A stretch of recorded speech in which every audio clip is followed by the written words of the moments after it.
ano pa po ba yung mga sakit niyo? Masakit daw po sa baga po, yung naman niya.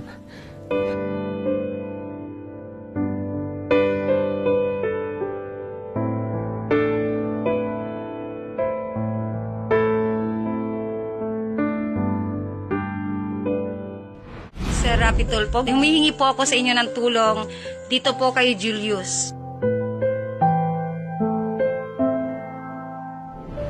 Ma'am, paano niyo po nakilala itong si Sir Julius? Dati po, nasa bahay po namin yan. Tropa kasi ng kapatid ko yan, doon nakatira, sa kubo. Pero hindi naman po ganyang kapayat. Tapos po, umuwi siya sa bahay nila.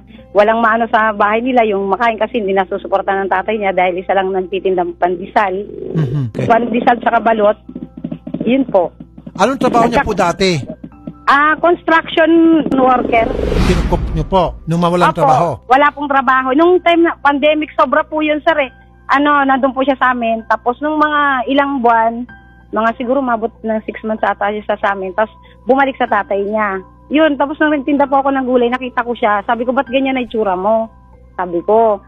Tapos, yun po, nasa pintuan siya, binidyohan ko po. Hindi ko po akalain na makakarating po sa inyo, sir. Sir Julius, Po? papagamot ka namin. Opo. Yun yung pinaka-importante. Papacheck up ka namin sa doktor para i-address po yung inyong pong problema sa goiter, sa baga, Opo. at kung ano pa po meron. And then kung ano sabihin ng doktor, mga gamutan, kami na pong bahala doon. Opo. At bibigyan po namin kayo ng mga groceries, pera, o kung kinakailang kabuhayan, kung kaya nyo po. Baka gusto mo, Sir Julius, pasalamatan mo. Yung katabi mo, si Ma'am Marites, pasalamatan mo. Napakabuti niya. Kaya tatas po, salamat po sa tulong na ginawa sa akin. Yun nga po, yun nung nandun sa kanila. Ano po yung nararamdaman nyo ngayon? Okay, lahat po po. Bakit daw siya payat na payat? May sinabi ba mga doktor kung bakit ganun siya kapayat? Yung goiter ko po.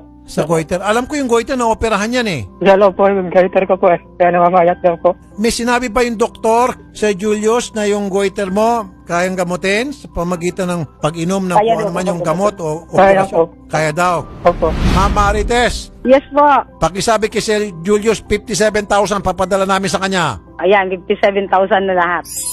Okay po. Oh, okay? Ikaw, Ma'am Marites, ano bang may tulong namin sa iyo sa pagiging matulungin, maalalahanin, concerned Sir, citizen? gusto ko po, mapagaling po talaga siya. Yun lang, wala para sa iyo. Ay, kayo po kung ano. Oh. Siyempre po. Hindi, ito, volunteer para sa akin. Alam ko, lumapit ka para sa kanya, pero ako meron kong gusto itulong sa iyo. Nagtitinda ka ng gulay. Opo, sir. Magkano bang puhunan sa gulay? 5. 5. Oh. Opo. Eh kung dobling ko yung puhunan mo, 10. Okay na yon. Okay lang po. Oh, sige. 57 kay Sir Julius, 10,000 sa'yo para dagdag puhunan sa gulay mo. Thank you po, sir. Thank you po.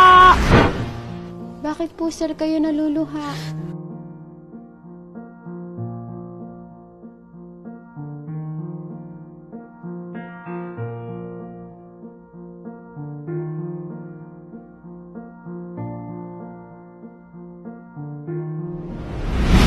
Salamat sa pag-aalaga mo sa akin.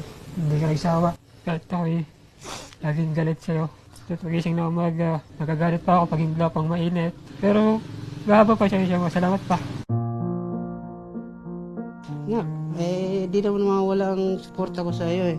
Basta ayusin mo na sarili mo. Pagaling ka. Para lang maging sa buhay natin. Tita mo, tumutulong sa atin.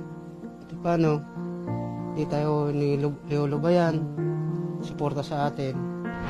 Ayun nga po, kaya nandito rin kami ngayon dahil personal na po naming ibibigay sa inyo yung tulong na ipinangako ni Idol Rafi and then ni Sir Ralph para po sa pagpapagamot ng inyong anak. So Sir Julius, tanggapin mo to all in all, 57,000. 2, 3, 4, 5, 1, 52, 3, 4, 5, 56, 7. Salamat po.